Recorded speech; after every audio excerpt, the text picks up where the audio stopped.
Health pre summit हो रही है राजस्थान की। इसको लेकर मुख्यमंत्री भजनलाल शर्मा भी यहाँ मौजूद हैं और संबोधित कर रही हैं। और आयुष विभाग के 2157 करोड़ रुपए के एमओयू हस्ताक्षर हुए हैं। मैं धन्यवाद देना चाहता हूं जिन्होंने आयुष विभाग के 2157 करोड़ रुपए के एमओयू हस्ताक्षर किए हैं। मित्रों, आयुष हमारी धरोहर है, हमारे भारत की पहचान है, हमारी संस्कृति है। और आप देख रहे हो धीरे धीरे लोग आयुष की तरफ बढ़ रहे हैं। मैं आपसे कहना चाहता हूं क्योंकि हमारी जो संस्कृति है उसमें आयुष का बहुत बड़ा योगदान है। हम धीरे धीरे उसको अगर आगे लाने की कोशिश करेंगे तो निश्चित रूप से दुनिया हमारे पीछे होगी, यह भी मैं आपको विश्वास दिलाना चाहता हूं। इसके अलावा करीब 9,243 करोड़ रुपए के एमओयू जिलों में आयुष समिट में हस्ताक्षर हो चुके हैं। इस प्रकार कुल 25,419 करोड़ रुपए के अधिक के एमओयू हस्ताक्षर हो चुके हैं। राजस्थान में निवेश के लिए अनुकूल वातावरण है। मैं इसी क्षेत्र की नहीं कर रहा हूं, हर क्षेत्र में राजस्थान में बहुत बड़ी संभावना है। और बहुत बड़ी संभावना होने के कारण, क्योंकि राजस्थान हमारा विभिन्न देशों के उद्योगपति, निवेशकों और अन्य प्रतिनिधियों के साथ हुई बातचीत के दौरान हमने राजस्थान के विकास में या निवेश की संभावनाओं पर विस्तार से चर्चा की।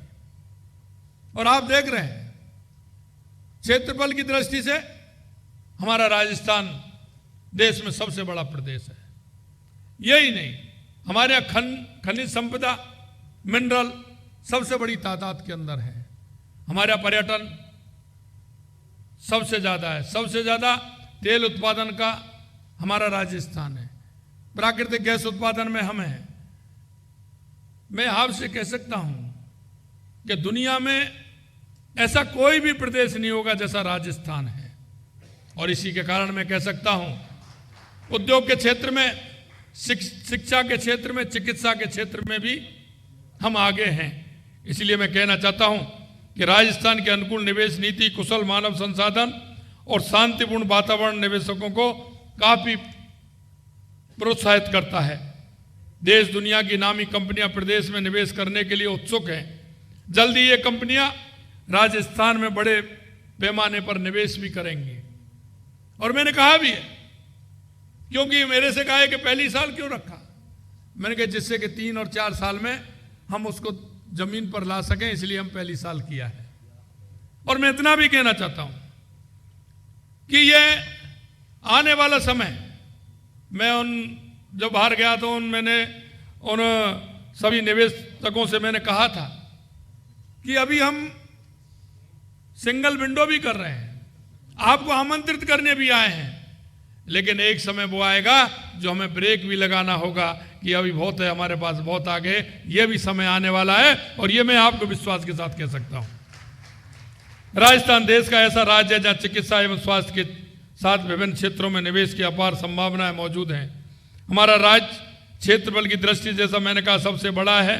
यहाँ देश का तीसरे सबसे बड़ा सड़क और 5वां सबसे बड़ा रेल नेटवर्क है।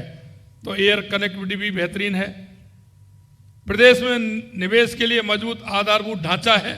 साथियों, निवेश के लिए क्षेत्र कई संभावनाओं में भी अनंत है, लेकिन मेरा मानना है कि स्वास्थ्य एक ऐसा क्षेत्र है जो आपको आध्यात्मिक रूप से सबसे अधिक संतुष्टि देने वाला है। इसमें दोनों हैं, क्योंकि जब मैं यूके गया था तो हमारे राजस्थान के 2-3 डॉक्टर हमें इस तरह के मिले कि वो देश के अंदर, हमारे प्रदेश के अंदर निवेश करना चाहते हैं। तो मैंने उनको कहा, तो वो आने वाले हैं, उन्होंने कहा कि हम राजस्थान में करना चाहते हैं क्योंकि राजस्थान की कई तरह से स्थिति बदली है और इसमें सब लोगों का मन है कि हम राजस्थान में काम करें। ये क्षेत्र सीधा मानव सेवा से जुड़ा हुआ है। ये पुरुषार्थ के साथ साथ पुण्य का क्षेत्र है। इस क्षेत्र में निवेश की गई एक एक पाई लोगों के दुख दर्द को दूर करने में काम करेगी। हमारे ऋषि मुनि और विद्वानों ने कहा है कि पहला सुख निरोगी काया और दूसरा सुख घर में हो माया। और ये ऐसा है कि ये दोनों बातों को पूरा करता है, इसलिए भी महत्वपूर्ण है। मुझे ये बताते हुए खुशी है कि राजस्थान स्वास्थ्य के क्षेत्र में एक अग्रणी और एक मॉडल स्टेट के रूप में उभर कर सामने आया। बड़े शहरों से लेकर के ढाणी ढाणी तक प्रदेश में चिकित्सा का मजबूत तंत्र स्थापित, राज्य के क्षेत्रों में करीब 22,000 चिकित्सा संस्थानों का एक बड़ा नेटवर्क भी है। चिकित्सा अध्ययन के लिए Sawai Mansingh medical college, AIIMS जैसे प्रीमियम संस्थान तो हैं ही, प्रदेश के हर जिले में मेडिकल कॉलेज और नर्सिंग कॉलेज की स्थापना का काम भी तेजी से चल रहा है। स्वास्थ्य के क्षेत्र में यहाँ एक से एक बढ़कर एक योजना संचालित है। यूनिवर्सल हेल्थ कवरेज की दिशा में राजस्थान मिसाल बनकर उभरा है। प्रदेश में करीब 88% आबादी स्वास्थ्य बीमा से कवर है, जो देश भर में सर्वाधिक है। आपको यह बताते हुए प्रसन्नता है कि प्रदेश में स्वास्थ्य सेवाओं को मजबूत बनाने के लिए मिशन मोड में काम किया जा रहा है। हमने इसके लिए इस वित्तीय वर्ष में करीब 28,000 करोड़ का बजट स्वास्थ्य क्षेत्र को समर्पित किया है, जो कुल बजट का 8.26% यानी 8.26% ये अब तक का सर्वाधिक बजट प्रावधान है।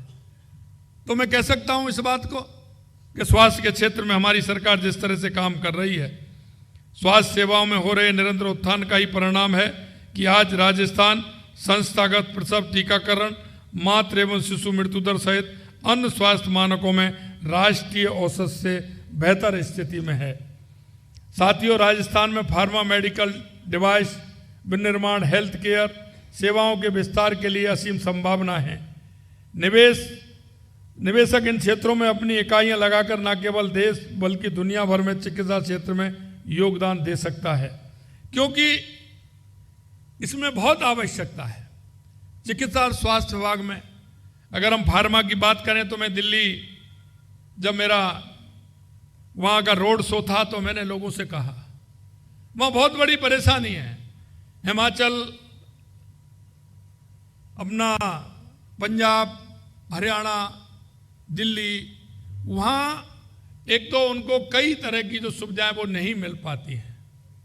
मैंने उनको आग्रह किया था कि आप राजस्थान में आइए, क्योंकि राजस्थान में रॉ मटेरियल है वो भी सबसे ज़्यादा राजस्थान में है, चाहे वो गुजरात के लिए जाए चाहे हिमाचल के लिए जाए। लेकिन मैं कहना चाहता हूँ फार्मा के क्षेत्र में भी हमारा एक क्षेत्र ऐसा है उदयपुर, बांसवाड़ा, जहाँ पानी की भी आवश्यकता है और हमारा वो क्षेत्र रॉ मटेरियल के लिए भी है।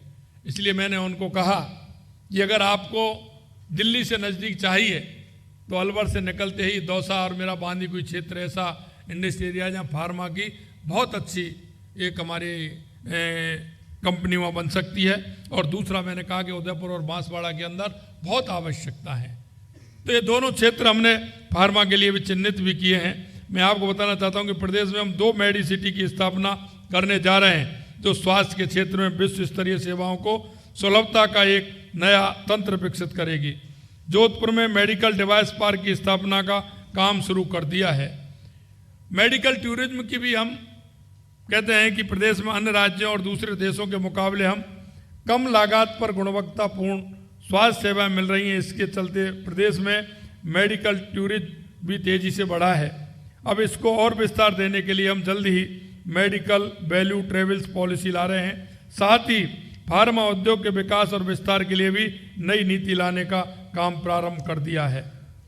मैं आपको कहना चाहता हूं कि प्रदेश में स्वास्थ्य के क्षेत्र में कुशल मानव संसाधन तैयार करने के साथ ही उन्हें रोजगार के बेहतर अवसर मुहैया कराने के लिए हम भर्तियों पर विशेष रूप से फोकस कर रहे हैं। स्वास्थ्य के क्षेत्र में चिकित्सकों, नर्सिंग एवं पैरा मेडिकल स्टाफ के करीब 50,000 पदों पर भर्ती का कार्य तेजी से चल रहा है। हमने अल्प समय में ही करीब 8,000 पदों पर नियुक्तियां दी हैं। साथियों, मैं आपको बताना चाहता हूं कि निवेश को लेकर के विगत दिनों में की गई यात्राओं में भी हेल्थ सेक्टर के प्रति निवेशकों ने रुचि दिखाई है। जैसा कि मैंने आपको कहा, स्वास्थ्य क्षेत्र के प्रमुख जर्मन कंपनियों के अलावा अधिकारियों ने बताया कि उनके विस्तार योजनाओं में राजस्थान प्रमुख रूप से शामिल है। दुनिया की पहली डिजिटल फार्मा प्लेटफार्म और अग्रणी AI संचालित drug status company Partex NV के साथ भी चर्चा हुई है। इसी प्रकार जापान ने भी स्वास्थ्य के क्षेत्र में निवेश को लेकर विश्वास व्यक्त किया है। हमारी नर्सिंग सेवाओं से वे बेहद प्रभावित हैं और उन्होंने बड़ी संख्या में राजस्थान से नर्सिंग कर्मियों की सेवा लेने के लिए प्रस्ताव दिया है। इससे नर्सिंग के क्षेत्र में अध्ययन कर रहे युवाओं के लिए स्वर्ण अवसर उपलब्ध रहेगा। इसके साथ साथ उन्होंने कहा कि हमें नर्सिंग क्षेत्र में हमें नर्सिंग क्षेत्र में उन्होंने कहा कि हमें नर्सों की बहुत बड़ी आवश्यकता है। उन्होंने कहा कि हम इतनी बड़ी संख्या में ले सकते हैं। हमने कहा हम नर्स नहीं दे पाएंगे आपको, क्योंकि हम अगर हमारी एक बहन को भेजेंगे तो हमें परेशानी होगी। हमने कहा अगर आप डबल लेंगे तो हम आपको बिल्कुल आपकी सहयोग करेंगे, और उन्होंने इस बात को माना और उन्होंने कहा कि 5 साल में हम 15,000 लेंगे, जिसमें उनके साथ साथ मैकेनिकल वाले होंगे, अपने दूसरे लोग इलेक्ट्रॉनिक वाले होंगे। इस तरह के हमने कहा कि आप मिलकर के अगर लेंगे तो हम देने को तैयार हैं। उन्होंने कहा कि 5 साल में जापान के अंदर 15,000 हम इस तरह के नर्सिंग और अन्य जो हमारे क्षेत्र में काम करने वाले हैं उनको भी हम ले सकते हैं। मैं सोचता हूं कि इसमें भारतीय अर्थव्यवस्था को मजबूत बनाने और निवेशकों के लिए बेहतर अवसर उपलब्ध कराने की सोच के साथ केंद्र सरकार ने कुछ प्रमुख क्षेत्रों को प्रत्यक्ष विदेश निवेश के लिए खोल दिया है। मैं आपको भरोसा दिलाता हूं कि राजस्थान ग्लोबल इन्वेस्टमेंट 2024 तो ऐतिहासिक होगी ही, हमें आने वाले समय तक इसका फायदा भी मिलेगा, क्योंकि हमने व्यवस्था इस तरह की है कि हम पहली बार बाहर कंट्रियों में हमने हमारी बात रखने का अवसर हमें मिला है। लेकिन मैं कहना चाहता हूं इसके लिए 1 दिन, 1 साल, 2 साल समय निर्धारित करना ठीक नहीं है।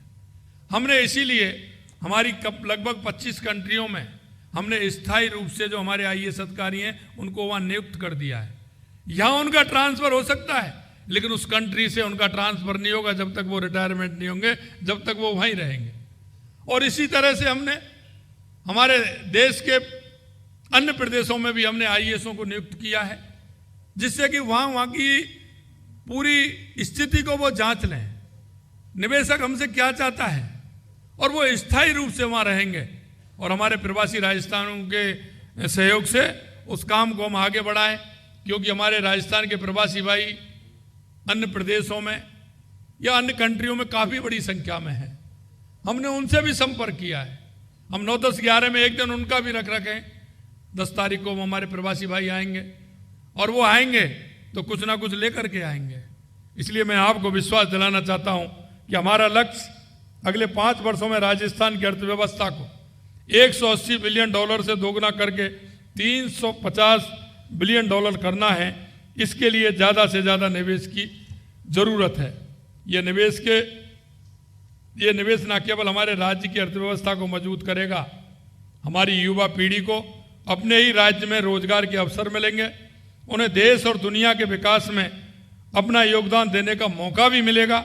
मैं आपको 9, 10, 11 दिसंबर 2024 को जयपुर में आयोजित होने वाले राजस्थान ग्लोबल इन्वेस्टमेंट समिट 2024 में आप सभी को मैं आमंत्रित भी करता हूं। इस समिट में आपकी सहभागिता हमारे लिए अत्यंत महत्वपूर्ण है। आप राजस्थान के विकास में महत्वपूर्ण भूमिका निभा रहे हैं। मैं आप सभी से आग्रह करता हूं कि राजस्थान में और अधिक निवेश करके इस विकास यात्रा के आप भागी बने। और यही नहीं, इसके भागी तो बनेंगे ही, लेकिन आपका क्षेत्र जैसा है, मैंने कहा कि आपके क्षेत्र में संवेदनाओं के साथ चलता है, आपका क्षेत्र सेवाओं के साथ चलता है, चाहे कोई भी हो उसमें। मैं बाहर गया था तो उन्होंने कहा चिकित्सा क्षेत्र में नहीं। हमने कहा आप चिकित्सा क्षेत्र के इंस्ट्रूमेंट में आप लगाइए कोई ना कोई उद्योग, तो उसके लिए वो तैयार हुए हैं।